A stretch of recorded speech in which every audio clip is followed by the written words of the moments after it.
El canon bíblico. Significado de la palabra canon.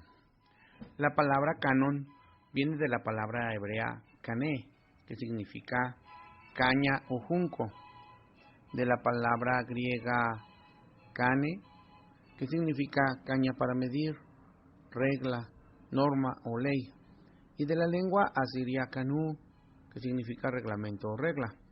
Por lo tanto, canon significa regla, límite o medición, una norma para medir, un comportamiento justo apegado a las normas. La palabra canon es usada por los teólogos y los especialistas de los derechos canónicos y los ocupan para referirse a las leyes internas de las iglesias aprobadas por sus jerarquías. También se refieren a las leyes desarrolladas posteriormente por las iglesias locales. Historia del canon bíblico. ¿Cómo se formó el canon del Antiguo Testamento? El canon del Antiguo Testamento se formó bajo un proceso histórico. Se le considera a Esdras como el padre del canon del Antiguo Testamento.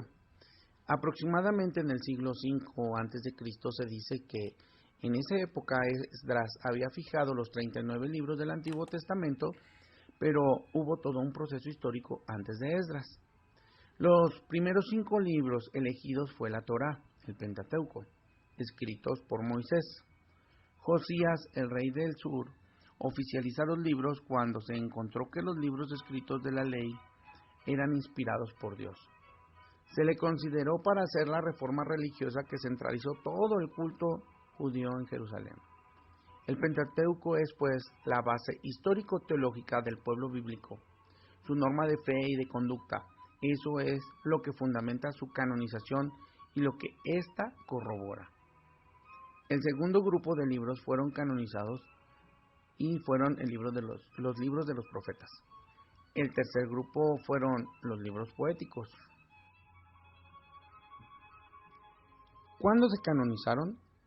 En el siglo I de nuestra era, con el famoso concilio de Jania en Judea, en Jerusalén se reúnen los escribas para canonizar los libros. Los judíos habían descartado todos los libros escritos en griego como libros canónicos. Hubo varios elementos a considerar para la canonización de los 39 libros. Fue una pelea de la iglesia primitiva contra los judíos cristianos. Entre los libros involucrados, estos fueron Judith, Macabeos, Tobías, entre otros, y no se aceptaron esos 7 libros que se escribieron en el año 200 al año 3 de la era griega. Pero los judíos ortodoxos desecharon esos libros y no se consideraron como inspirados por Dios, ya que consideraban que para haber sido inspirados debieron haberse escrito en arameo.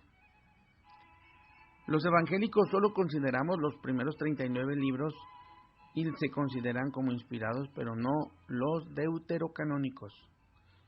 Los cristianos protestantes aceptamos los libros del concilio de Jania y no los del concilio alejandrino. El canon del Nuevo Testamento. Cuando se escribieron los 27 libros, también se escribieron más libros. A la iglesia del primer siglo no les interesó de inicio los libros inspirados. No había quien autorizase los libros inspirados.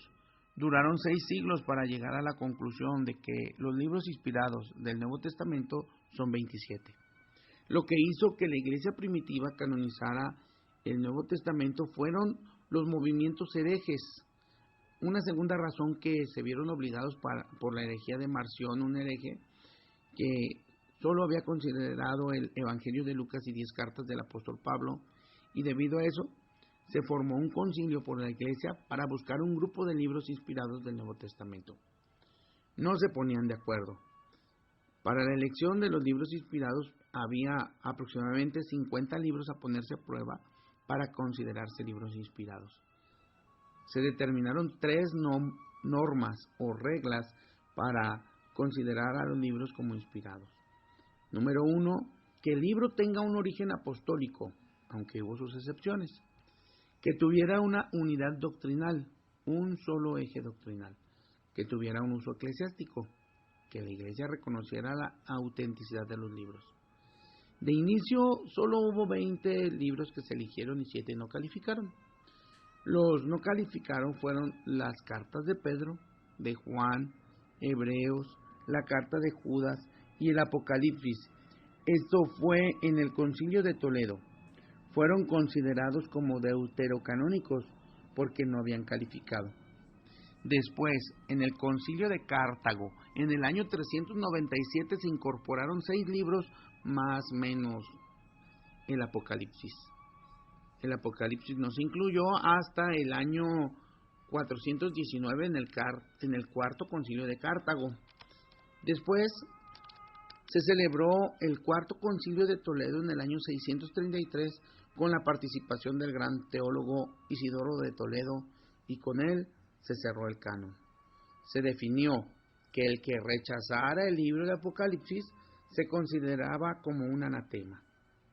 Tanto los libros protocanónicos como los deuterocanónicos fueron declarados inspirados y autorizados en los concilios de Trento en 1547 después de Cristo y en el Concilio del Vaticano en 1870.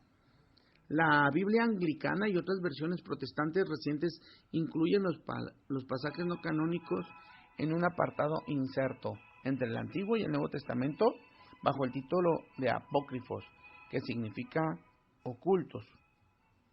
¿Cuáles son los criterios para incluir o no incluir libros del canon, dentro del canon? La canonización se tiene que regir en su ultimidad por criterios de fe. El Espíritu de Dios es la fuerza que impulsa para el reconocimiento de esa misma presencia del Espíritu en los libros escritos.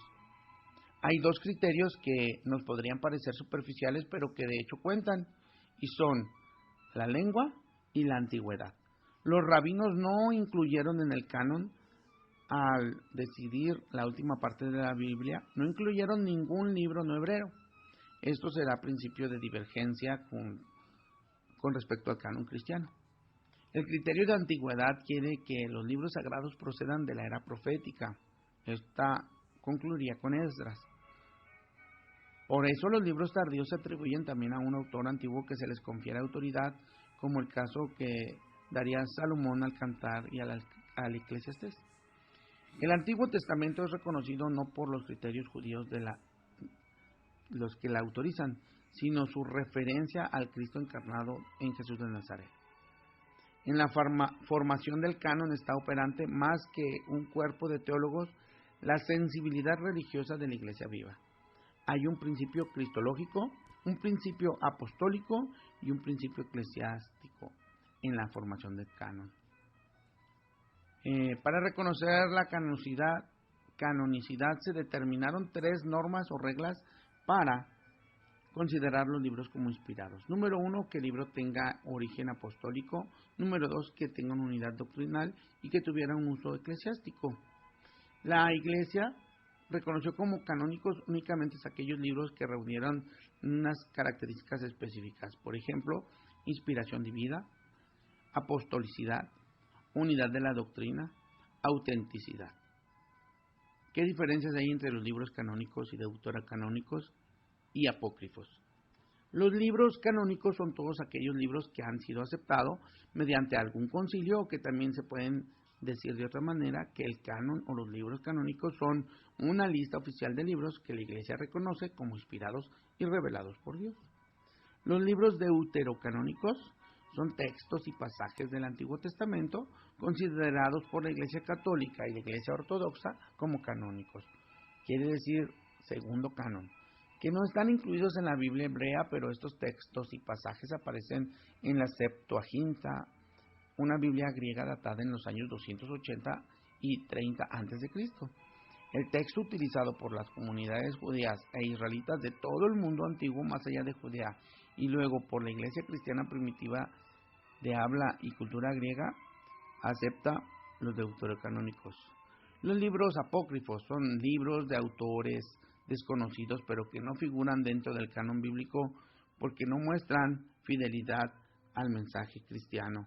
Los apócrifos son estos: el Evangelio de Tomás, Santiago, Nicodemo, Hechos de Juan, Hechos de Pedro, Apocalipsis de Pedro, Apocalipsis de Pablo. Por último, comentar. Los libros canónicos son una colección autorizada de libros. En otras palabras, los libros autorizados antes revisados, donde se reconoce que son revelados o inspirados por Dios. En el Antiguo Testamento se incluyen 3 secciones, como es la ley, los profetas, los escritos. Se aprobaron 39 libros del Antiguo Testamento en el Concilio de Jamnia y en el Concilio de Alejandría, y se aprobaron 27 libros del Nuevo Testamento. En el Nuevo Testamento se toma en cuenta de la siguiente manera: las cartas paulinas, los 4 evangelios y los escritos restantes. En el Nuevo Testamento se tomaron las siguientes reglas: el uso eclesiástico, un origen apostólico y la unidad doctrinal. De tal forma que la posición de la Iglesia ante el canon en estos tiempos es que la Iglesia confesó pero no confirió la canonicidad de los libros inspirados. La Iglesia informó al mundo y sigue informándole acerca del fundamento sobre el que se asienta, pero no es ella la que formó dicho fundamento, sino Cristo mismo. La Iglesia fue la editora, no la autora del canon. El reconocimiento del canon, no la formación del canon por parte de la Iglesia. El canon debe controlar a la Iglesia, no la Iglesia al canon, porque Dios es soberano, no solo como Señor y Salvador, sino como revelador. El canon es una norma cerrada y única. Al aceptar el canon y reconocer sus límites, la Iglesia no solo distinguió entre escritos y canónicos y no canónicos, sino que señaló los límites donde se encierra la única tradición apostólica autorizada. Gracias.